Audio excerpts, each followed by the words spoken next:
In this video, you will learn how to use the getCount keyword in Avo Assure to instruct the Avo Assure client to fetch the total count of items in the drop-down list, and store the value in an output variable when automating SAP applications and its processes. Make sure to have a test suite created for the SAP project.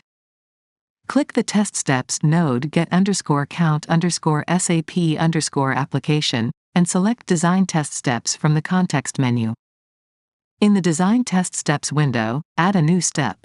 For this example, let's select airline_dropdown from the dropdown as the element name, and getCount as the keyword to get the count of items in the airline dropdown.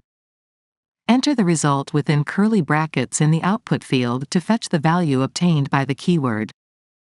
Next, add one more test step by selecting it generic as the element name, and display variable value as the keyword to display the result after debug. Make sure to enter the same input value for this test step, as you did in the previous step's output field to display the variable value created. Click Save to save the designed test steps. Lastly, click Debug, and click Debug again from the pop-up.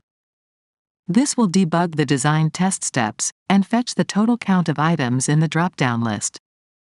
As you can see, for this example, the total count of items in the airline dropdown is 19.